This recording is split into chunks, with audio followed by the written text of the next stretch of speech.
Now, in the past couple streams, and every time I was playing Darkmoor on stream, kept getting the question asked to me here and there saying, hey, do you like the Darkmoor update? Do you think it's worth playing and whatnot? And I'm going to give you guys my general idea of what I think about the entire update. Now, whether it be certain things like spells, whether it be animations, whether it be the actual questing experience, or even be the aesthetic of the world. I kind of want to compile this into one big video for you guys, so you guys can get like a better understanding of what my thought process is, because whatever I think is going to be completely different than someone else's thought process. So let's talk all about that in this video. So when it comes to the actual questing experience, right, of course, if you're in a team of 4, when you're going through it for the first time, going in blind or whatnot, of course there's going to be some fights that you'd be like, okay, what the hell is this, or what is this, what is that? But once you actually figure out the strategies and whatnot, the fights are really not that hard. Now, of course, I did have one bad experience in Darkmoor, and that was because of Lord Barguest. A lot of cheats were not working as intended. A lot of people were DCing at the time in test room. Of course, that's not going to happen in live round because all those issues were fixed. So there was a lot of issues with that, and that literally made me take another like 10 hours or something like that just to even progress because of bugs. Which isn't going to be the case for the live round people, like I said. But beyond that, I'd say it's been a pretty like smooth sailing questing experience. There will be one boss that will be bugged on release because of an issue with Dark Tribute. Now, without explaining too much, just Dark Tribute is ignoring negative charms currently, so it makes one of the bosses a little bit annoying for that reason. So hopefully that gets fixed sooner or later.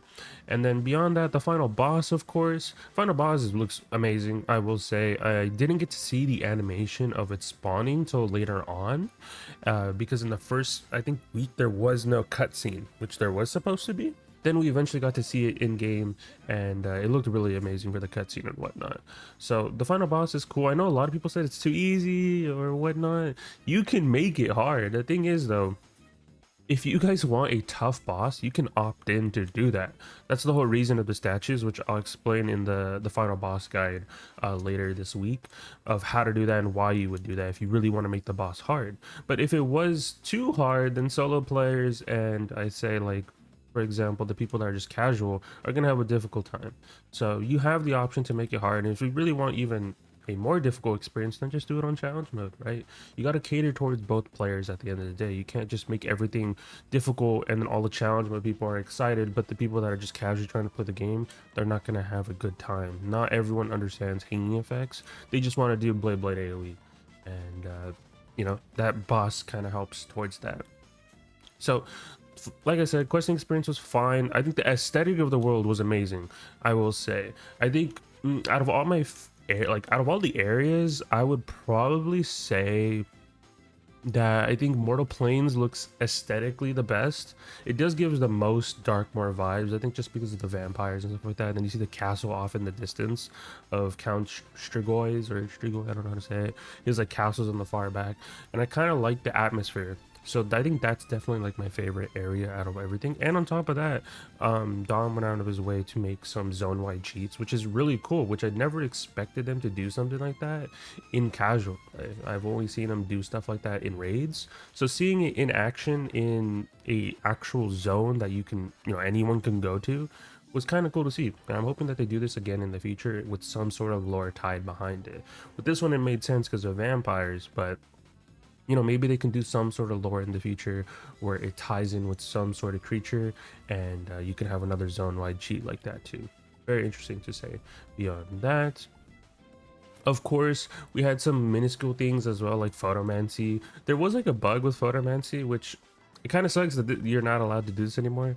But in test run, you were able to stack photomancy while you're in a fight, so you were able to add like filters mid-fight, and I honestly enjoyed that because it made the fighting experience look different. Like your cards are all like normal colors, and everyone's like names were like like their health bars and stuff like that was all normal, but the actual fighting experience was like black and white. So like you can add like filters to make it look interesting. So I kind of miss that. I'm hoping that comes back again in like, I know it's a bug, but I'm hoping that comes back again in the future in some sort of dungeon or like a secret boss where it just makes your gameplay look like that, but your actual cards is like normal, which I really enjoyed. I think that was just like a funny thing to do, just because like we were in that dungeon for so long because it was bugged or whatnot, right? So adding filters just made the experience feel different, which I kind of like. So hopefully those come back. But the photomancy, I mean, I'm kind of intrigued how they're slowly making photomancy more mainline. Of course, they're even making cantrips more mainline as well. There were cantrips involved in Darkmoor, so I'm, you know, looking forward to what they do in the future. I know some people are gonna say that, hey, why are we doing cantrips in mainline? You know, what if I don't have energy and stuff like that? It's only 5 energy, right? Of course, the tracker that they had in Graveholm was changed to, I believe, 1 energy, so it's not the worst experience ever. And then I believe you do use cantrips in the final dungeon, but you don't have to. You generally don't have to. It's an option. So which I don't think people realize that, but hey, there's that.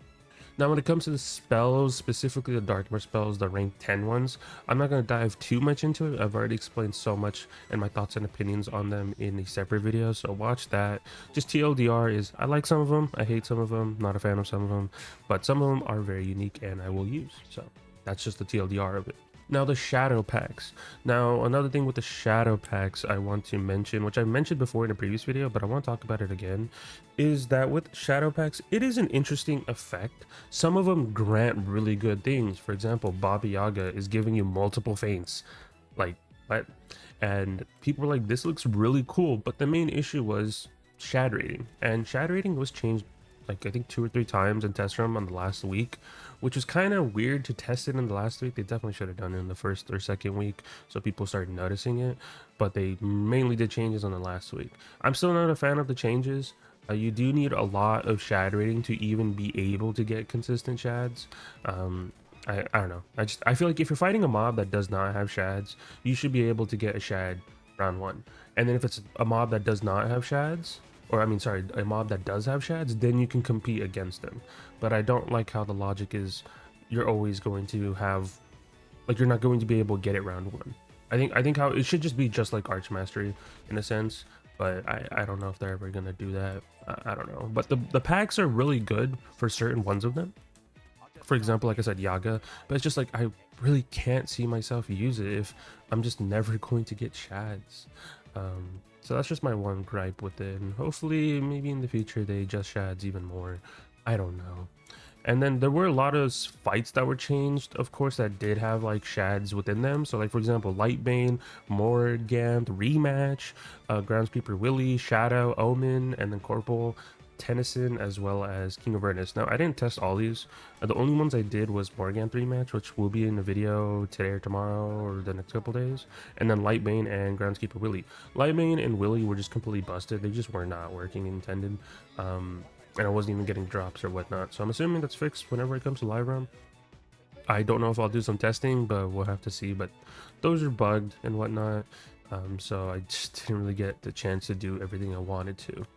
And then of course there's some other stuff, like for example, like they changed how like the radio wheel works, like so you can have more emotes. But my thing is, look, I already know what they're going to do. As a person that's been playing the game for a while, I kind of already know what they're doing.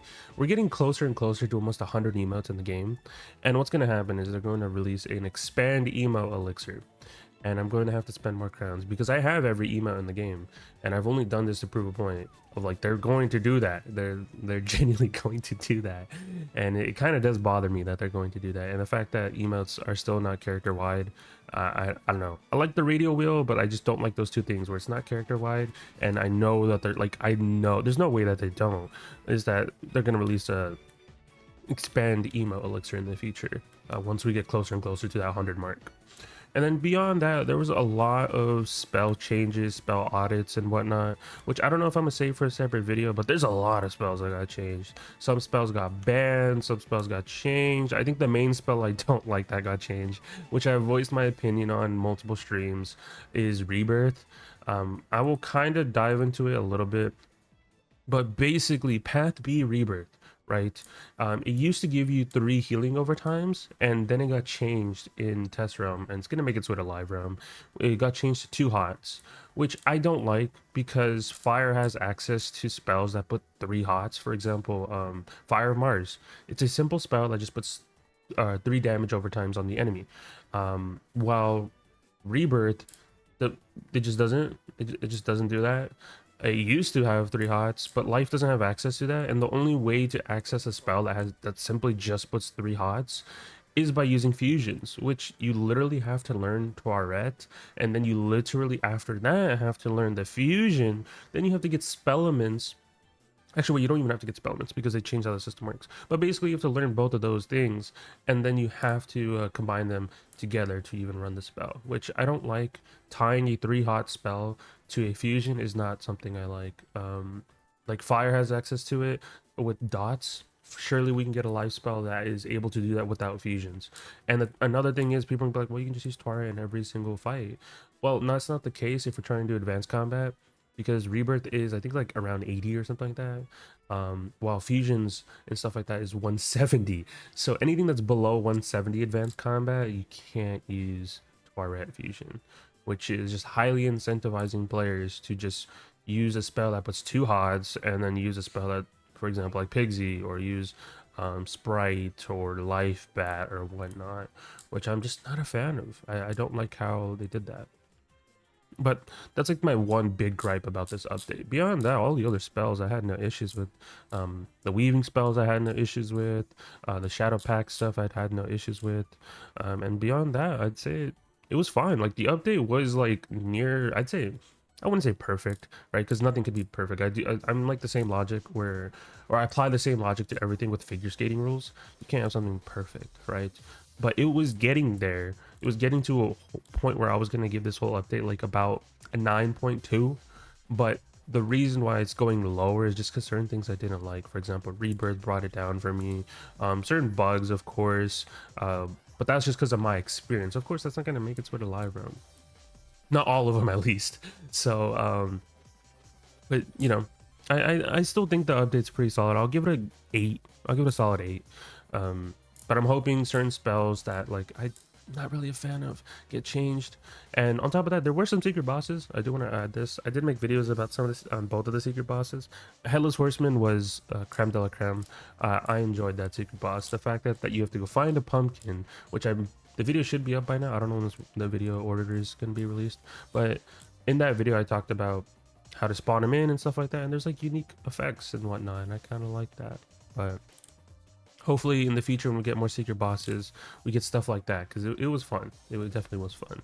I'm more of a fan of doing stuff like that to spawn in a secret boss versus, hey, just go to this door and there he is. He's just lying there. I like it when it's like a little bit more hidden like that, where you have to grab this interactable, do something at this specific time or whatnot. Like they could have, you can do so much unique things and whatnot. But yeah, I think so. Overall, give it an 8.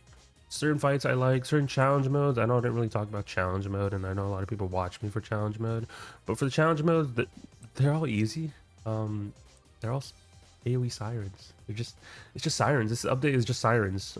Even with the sirens nerf, it's just still AoE sirens. Oh, that's another thing. I don't like how they nerf sirens, but it's okay. I mean, I'm okay with it. I feel like I'm more devastated about Rebirth than sirens, in my opinion. Also, we did get like buffs to traps as well. There's so many things that did happen, like buffs to traps. So traps are now like 40% instead of what they were originally, and then you can potent trap them for 50. And then we even have a spell called Oni Shadow getting completely changed, and now it's a brace and 2 traps, which you can potent trap and item card potent trap whenever they fix it. Hopefully tech gets around to it, because I want to be able to do that, and that's going to have so much stackability for fights where you can't faint. It's going to be so good. Also, this year, for when it comes to farming the gear, honestly, it's better than Reaver and Avatar. The farming experience for gear this time around is very easy, which I do have to applaud them for. And they learned from their previous worlds, and now you can craft gear for other schools. So for example, like pins and whatnot, don't know if this was a test or something, but you're able to craft other school pins and other school square jewels. So instead of having to get the badge on multiple characters, you only need to get the badge now on one character, which makes the quality of life experience just so much more better. and I think this should be the system moving forward. The only downside is I don't like how they didn't incorporate the trap jewels. They're only exclusive to Salanopolis currently. So if you want access to, like, for example, a tier jewel that gives you a storm trap, or a tier jewel that gives you a myth trap or whatnot, you still have to do Salanopolis and get the badge for that on at least one of your characters to be able to craft those. I kind of wanted them to add that to Darkmoor, but it's okay. I mean, there's some things that we'll get, for example, and some things we won't, and maybe in the near future we can get stuff like that slowly improved upon, right? I mean, they're always trying to work towards quality of life improvements, so I mean, I do have to applaud them for that. So of course, I'd say majority update was good, just slight things I didn't like. And I mean, I've kind of voiced my opinion on them. I always give my feedback as best as I can to certain things if I like it or don't like it. And majority of this update, I'd say I did like it, right? I think they did a really good job. So that's why I'm giving it like a solid 8, close to a 9. And that's really it. That's all I really have to say about the update.